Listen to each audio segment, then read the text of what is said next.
வணக்கம். இந்த வீடியோவில் எதை பற்றி பேச போகிறோம் அப்படின்னா, ஒரு குற்றம் செஞ்சவங்கள போலீஸ் முதல்ல என்ன பண்ணுவாங்க அப்படின்னா, எஃப்ஐஆர் ஃபைல் பண்ணி, அதுக்கப்புறமா அவரை ரிமாண்ட் பண்ணுவாங்க. அப்படி இல்லை அப்படின்னா, அவர் தலைமறைவாயிட்டார்னா, அவருக்கு நம்ம பெயில் போடுவோம். முன்ஜாமீன் அப்ளை பண்ணுவோம். ரிமாண்ட் ஆகிட்டாங்கன்னா பெயில் அப்ளை பண்ணுவோம். பெயிலோ முன்ஜாமீனோ இதில் ஒரு ஆர்டர் பாஸ் பண்ணுவாங்க. அந்த பெயில் ஆர்டரு அதில் என்ன சொல்லியிருப்பாங்க அப்படின்னா, கண்டிப்பாக ஒரு குற்றவாளிக்கு 2 ஷூரிட்டி கொடுக்க சொல்லியிருப்பாங்க. 2 மனிதர்கள் ஷூரிட்டி கொடுக்கணும். அந்த ஷூரிட்டியில் நிறைய டைப் இருக்குது. பிளட் ஷூரிட்டி கொடுக்க சொல்லுவாங்க.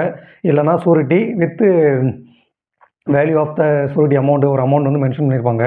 அது ஒவ்வொரு குற்றத்தை பொறுத்து அந்த அமௌண்ட் வேரி ஆகும். இப்போ ஒரு அட்டெம்ப்ட் டு மர்டர் பண்ணிட்டாப்ல, அதுக்கு பெயில் ஆர்டரில் 25,000க்கான 2 ஷூரிட்டி கொடுக்க சொல்லியிருக்காங்க அப்படின்னா, 2 நபர் போவாங்க. அவங்களோட ஷூரிட்டி இந்த குற்றவாளிக்காக நான் ஷூரிட்டி போடுறேன், அவரை பெயிலில் விடுங்க அப்படிங்கிறதுக்காண்டி அந்த ஷூரிட்டி பாண்ட் கொடுப்பாங்க.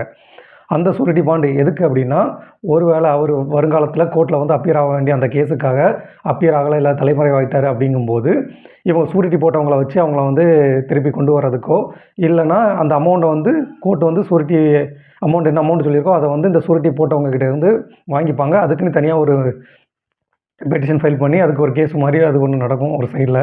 இதுதான் அந்த ஷூரிட்டி.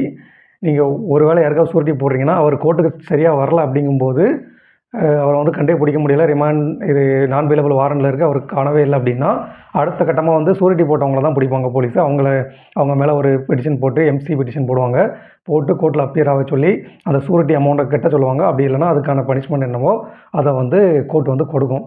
அதனால் யாருனாலும் ஷூரிட்டி போடுறதுக்கு முன்னாடி ஒரு குற்றவாளி ரெகுலர் குற்றவாளியாக இருந்தால் ஷூரிட்டி போடுறதுக்கு கொஞ்சம் யோசித்து பண்ணுங்கள். இல்லைனா நாளைக்கு உங்களுக்கும் பின்னாடி ஒரு பிரச்சனை இருக்குது அப்படிங்கிறத புரிஞ்சுக்கோங்க. அதுக்காக தான் இந்த வீடியோ. நன்றி.